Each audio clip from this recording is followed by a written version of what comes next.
دیکھیں بیسیکلی یہ کیس تھا خالد ہمایوں لانگو ہیں، لانگو کوٹ سے ان کا تعلق ہے اور مشیر خزانہ رہے گزشتہ رجیم کے اندر۔ تو سب کو یاد ہوگا، خاص کر آپ کے ویورز باخبر ہوں گے کہ بلوچستان میں چھاپا پڑا تھا نیب کا، اور ان کے گھر سے 2 ارب اور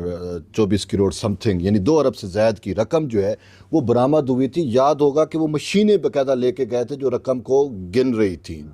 سونا بھی تھا اور بھی بہت ساری چیزیں جو تھیں وہ برآمد ہوئی تھیں۔ یہ مشیر خزانہ تھے اس ٹائم۔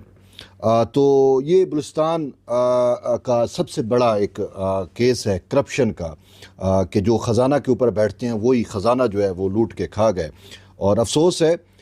کہ نیب میں پھر یہ کیس چلتا رہا، اور نیب نے صرف 26 ماہ کی چھوٹی سی ایک سزا دی،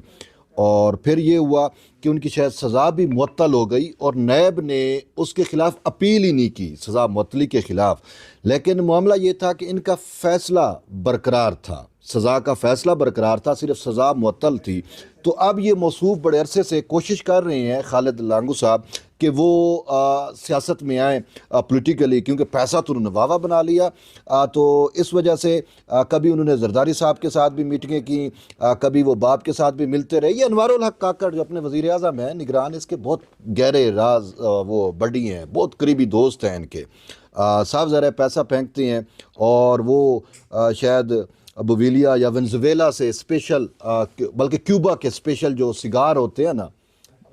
تو جو دنیا بھر میں مشہور ہیں، تو میں نے تو اکثر ان کو وہ کیوبا کے سگار پیتے ہوئے دیکھا ہے۔ تو اب وہ سیاست میں آنا چاہتے تو سپریم کورٹ میں انہوں نے درخواست دائر کر دی کہ ہمیں جو ہے وہ الیکشن لڑنے کی اجازت دی جائے۔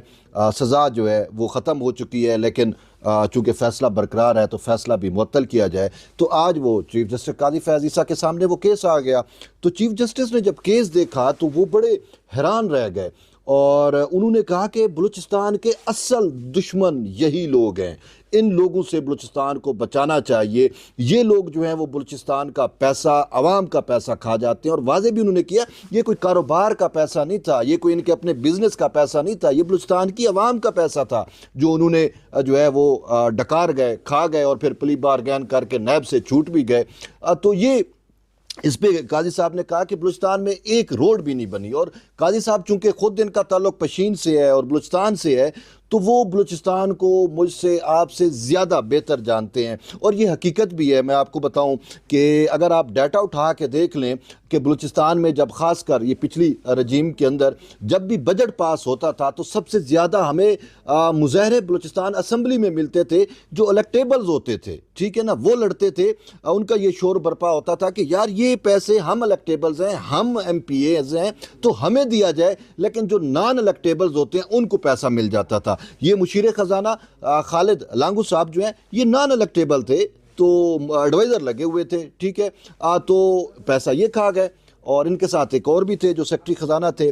تو یہ معاملہ تھا، تو اس پر چیف جسٹس نے برہمی کا اظہار کیا، اور خود نیب کو کہا کہ نیب نے اس معاملے پہ مکمل جو ہے شاید اس لانگو صاحب کی اور ان کی سہولت کاری کی ہے، اور انہوں نے کہا کہ نیب کو اپیل دائر کرنی چاہیے تھی جو کہ نیب نے نہیں کی، اور پھر انہوں نے کہا کہ نیب ان کا بلکہ فیسیلیٹیٹر جو ہے وہ بنی ہوئی ہے۔ اب بڑا افسوس کا اظہار بھی کیا، اور انہوں نے کہا کہ نیب جو ہے وہ کرپشن میں ان جیسے لوگوں کو جو ہے وہ فیسیلیٹیٹ کرتی ہے، اور حقیقت بھی یہی ہے کہ بلوچستان میں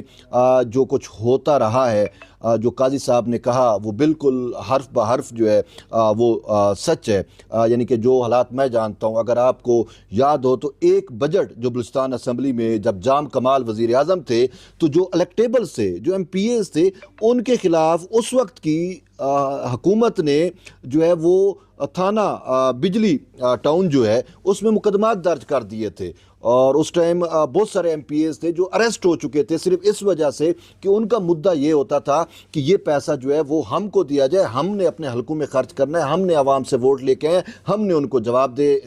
دے ہیں، لیکن وہاں پہ جو پیسہ ہے وہ اوپر سے کوئی اور کھا جاتے ہیں۔ تو یہی قاضی صاحب نے کہا کہ بلوچستان کے ان جیسے لوگ اصل دشمن ہیں، اور وکیل صاحب کو کہا، خالد لانگو کے جو وکیل تھے جو ان کی وکالت کر رہے تھے، ان کو کہا کہ آپ کے موکل کو انتخاب نہیں لڑنا چاہیے، ان کو تو جیل میں جانا چاہیے۔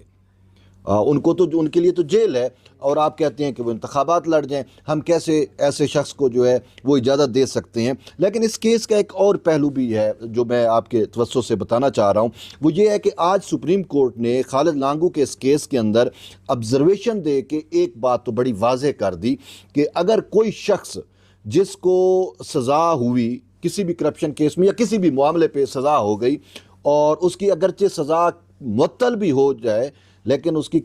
فیصلہ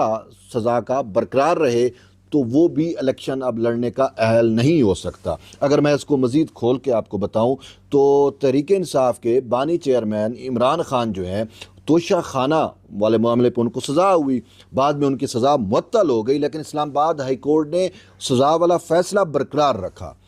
تو اب اس موجودہ سینیریو میں جیسے خالد لانگو الیکشن نہیں لڑ سکتے، اسی ترتیب کے ساتھ یا اسی اس کے ساتھ تحریک انصاف کے بانی چیئرمین عمران خان بھی جو ہے وہ الیکشن نہیں لڑ سکتے، کیونکہ ان کی سزا کا، توشہ خانہ کی سزا کا فیصلہ جو ہے وہ برقرار ہے۔ تو یہ ایک اہم ڈیولپمنٹ تھی، اور خاص کر خالد لانگو اور بلوچستان سے متعلق تو جو قاضی صاحب نے باتیں کی وہ بالکل درست ہیں، سچ ہیں۔ اور ویسے اگر میں آپ کو دیکھوں، جتنا میں جانتا ہوں خالد لانگو صاحب کو، تو انہوں نے باقاعدہ اپنا ایک پورا فورٹ بنایا ہوا ہے، اور وہ اس کی طرز تعمیر دیکھ کے تو میں خود ششدر رہ جاتا ہوں کہ جیسے یہ لاہور فورٹ ہے، بالکل اس ٹائپ کی طرز تعمیر ہے۔ تو یہ پیسہ اس کو کہاں سے آیا؟ یہ وہی پیسہ تھا جو بلوچستان کی عوام کا تھا، اور تبھی انہوں نے کہا یہ لوگ اصل بلوچستان کے دشمن ہیں۔